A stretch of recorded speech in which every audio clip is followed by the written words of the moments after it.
I think it's fair to say very few people out there enjoy the feeling of race day nerves. I mean, I'm absolutely petrified when I'm lining up for a race. But you ever wondered whether you would perform better without those race day nerves? Or in fact, would you perform worse? Well, we're going to be sending all those questions towards Dr. Jim Taylor today, who's a leading authority in psychology for endurance sports and triathlon. In fact, he's actually a 2-time Ironman finisher himself. He's going to be explaining exactly what race day nerves and anxiety is, why we get it, and hopefully how we can manage it better ourselves. Well, once again, welcome, Dr. Jim. Thanks ever so much for joining us today. Today, we're going to delve into race day nerves, anxiety. And I think it's fair to say it doesn't matter what level you are within triathlon, whether you're a beginner through to a pro, a lot of people experience race day nerves. So first of all, what are race day nerves or anxiety or nervousness? Is it a good thing? Is it a bad thing? Yeah. So first of all, anxiety is a natural thing. And it goes back to when we were cave people in the Serengeti 250,000 years ago, which when we first was when we first became officially Homo sapiens. And what it is our survival instinct being triggered and our fight or flight reaction, which back in the Serengeti, again, 250,000 years ago, had great survival value. Because what happens is when you experience anxiety, you have physiological changes that occur. So increase in heart rate, increase in blood flow, oxygen intake, as well as adrenaline. And so that enabled us to either fight ferociously or flee frantically. And so again, it's wired into us. Anytime we perceive a situation as a threat, the sad thing is that what worked on the Serengeti 250,000 years ago doesn't necessarily work in 2022 triathlon. And because realistically, yes, sadly, people have died in triathlon, but as a general rule, your physical life isn't on the line. But our primitive brain doesn't know the difference between physical life or death, being faced with like a saber-toothed tiger or a rival tribesman with a really big club, and I'm doing this race that I've spent a lot of time, invested a lot of time and money and energy in. And so again, very natural. Is it healthy and positive? It depends. Because anxiety is a continuum of intensity, from really low intensity, super relaxed like sleep, to sheer terror. And we need physiological activation of some sort in order to perform well. But if we're way at the high end, in the sheer terror, high anxiety side, then you're burning fuel. And so that's not good. Plus it's really uncomfortable because as a general rule, when we experience anxiety, we want to run away from it. Because you can't fight it. You can't fight the triathlon and overcome it. So we want to flee. And that doesn't mean we literally like jump out of our suits and run away. But it causes muscle tension. It causes short, rapid breathing, which actually prevents us from getting enough oxygen. And so what it's called in psychology jargon anticipatory arousal. So it's our body's way of preparing for this challenge that it's being faced with. So simply by normalizing it and going, okay, it's natural to be a little nervous. And what's also interesting, there's been some great research that has shown that when you reinterpret the anxiety as excitement, so instead of saying, oh my gosh, I'm really nervous before the swim, it's like, what I'm feeling is actually excitement. It actually helps you perform better because it gives you that extra energy that you often need. Interesting. Now, should we touch on kind of the polar ends? You've started to talk about this a little bit, but there are some people out there who are physically sick before events, and it really does seem to affect them physically. Is there anything they can do to help themselves physically with that, on top of obviously the things you've just been mentioning? Sure. So yes, I've heard over the years athletes in a variety of different sports who actually throw up. Yeah. Because the anxiety is so strong and so powerful. Clearly not healthy because throwing up is not conducive to high-level performance because it takes a toll on the body.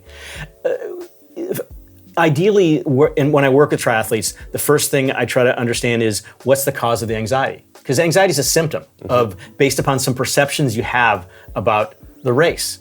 And so if you can change your perceptions about the race, you're less likely to feel debilitating anxiety. And so typically what causes anxiety is not being totally confident because maybe I'm not as prepared as I can be.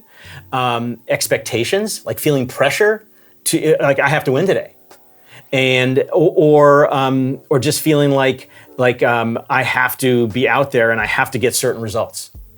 And so if you can change the attitude of I'm just going out there and I'm going to do my best and have fun, there's no threat, because the threat in triathlon often is I'm going to fail to achieve my goals. I'm going to fail to podium or win. Now, realistically, some of that anxiety could actually be fear. And the difference between fear and anxiety is sort of generalized, free-floating. There's no particular cause, whereas fear is a specific thing. And realistically, in triathlon, there are a couple of, two of the disciplines are pretty worthy of some anxiety or fear. Meaning swimming, you can drown, and on the bike, you can crash. And so again, it's all understanding what the source of it is. But if you can go into the race with a great attitude of, I've prepared, I'm gonna do my best, I'm gonna work hard, and we'll see what happens. Then you remove the threat of failure. And at the heart of most anxiety these days in triathlon, it's failure. And realistically, the funny thing is that for very few athletes, the consequences of failure are dire. There'll be like disappointment. Yeah, I didn't finish the Ironman, or I didn't finish this race, or I didn't beat my buddy, or I didn't podium or whatever. But certainly the only people who really should feel that sort of fear of failure are pros, because their life is on the line, because it's their livelihood, as you well know. Doesn't make me feel any better, right? Okay, a polar opposite then, someone that doesn't get nervous, is that a worry? Not necessarily. So for example, I used to get really nervous when I was doing long distance races and when I was younger. But now, the last 3-4 years, when I got back into triathlon at shorter distances, I don't get nervous. And I think it's actually a healthy thing, because I have it in perspective. Because ultimately, the consequences of failure are negligible. I'll feel a little bit bad. And so some people just don't get nervous. It's good to feel a little bit of something, because again, you're faced with a physical challenge and you want your body to be ready for it. But I've heard about guys in the military, like special operations guys, who are actually sleeping before the mission. Does that mean they're not ready? No. Everybody has their own way of dealing with the challenge they're faced with. Some get super psyched up and they're like, yeah, let's bring it on. And others are like, oh my gosh, and there's the anxiety. Others are like, this is cool. So it's really about finding out where you're at and what works best for you. And if there is some uncomfortable physical activation, anxiety or fear, then really exploring what's the heart of it. And it's usually something about a perception you have or an attitude you have about what will happen if. Okay. Now I'd like you to explain this for me, because this is something I feel on race day, and I know, having spoken to a lot of other athletes, they have the same. I wake up in the morning, perhaps my partner's there with me in the bed, and I do not want to leave that bed. I look at my partner and I think, you know what, a nice day walking around the streets would be lovely. I don't want to be here. Why have I entered this race? And I know a lot of other people have the same sort of thoughts. What's going on here? Yeah, so I call those escapist fantasies. Right. And you feel like, oh my gosh, maybe I don't really want to be here. This is so bad. It's very normal, because you're presenting yourself again with a physical challenge. And evolutionarily speaking, humans don't like pain. We've been, through our DNA, we've learned that pain is a bad thing. Because again, Serengeti, 250,000 years ago, if we experience pain, what was most likely to happen next? Death. And so now when we feel pain, our primitive brain tells us, oh, you get away from it. But the fact is that the reason why we do triathlon is because of the pain. And because first of all, we know that it's effort pain, it's not life or death pain, and that we can turn it off anytime we want. But it's the pain, it's the challenge, the physical challenge that's why we do it, because it provides us with the meaning, satisfaction, and the joy. Because if it wasn't hard, we wouldn't do it. Or everybody would do it, and it would have no meaning.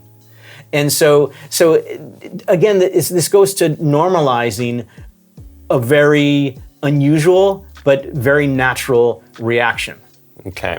And is there anything spectators that are maybe attending events with us, they can do to help us with those race day nerves? Yes, so support is really, really important. It can help us incredibly psychologically and emotionally, but it also can be a problem if there's a mismatch between what the support is trying to do and what you need.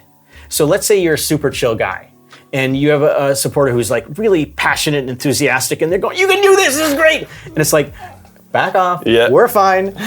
Because you want to be chill and this person's putting all this energy on you. So if you're providing support, it's important for you to understand, what does your triathlete need? And do they need a lot of positives? Do you need to sort of lend them some confidence? Or do you want to distract them and take their mind off of the race? Or do you want to remind them, okay, you got your fueling lined up, you got your transition area, you're ready to go?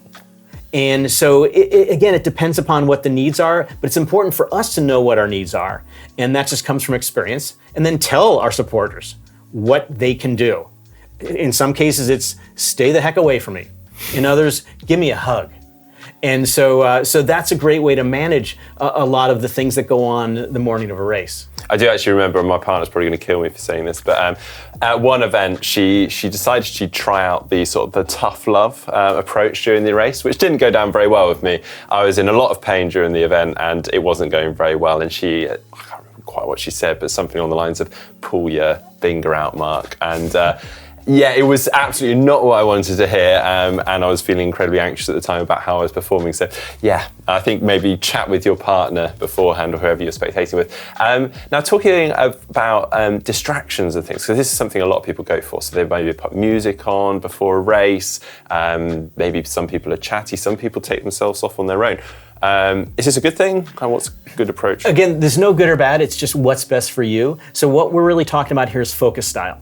And again, very personal. So some athletes before a triathlon will be off by themselves. Their focus will be super narrow. They're just going through their thing, getting themselves ready, checking their transition area, getting their wetsuit on, not talking to people, not engaged at all. Because they just need to be just all about, what do I need to do to get ready? That's called an internal focus style.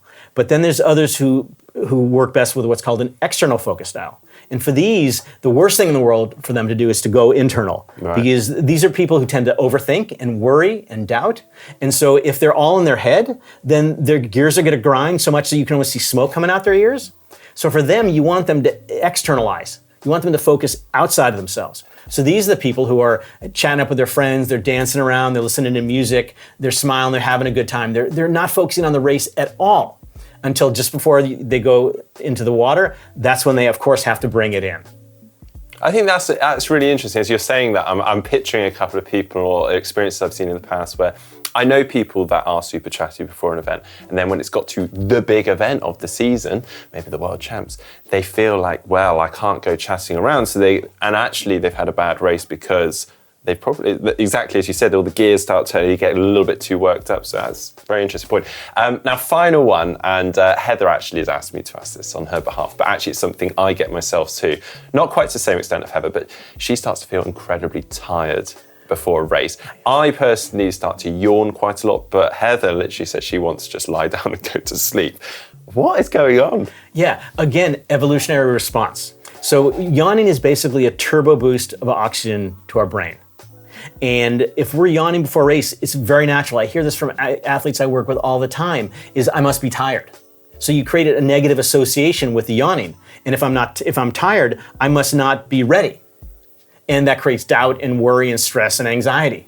But the fact is, yawning, if you're yawning the morning of an event, that's actually a good sign, assuming you actually slept the night before, because you might just be tired. Yeah. But as a general rule, so yawning is that turbo boost of the brain.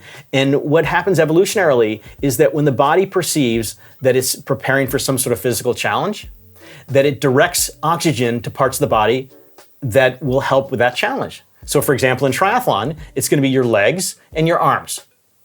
And you don't need oxygen in your brain. That's a waste of use of oxygen. And so you're literally not getting enough oxygen, but that's actually a good thing. It's a good sign because the oxygen is going where it needs to go. Very interesting. That's good to know. Good to know when I'm next yawning on the start line. Well, thanks ever so much again for joining us, Dr. Jim.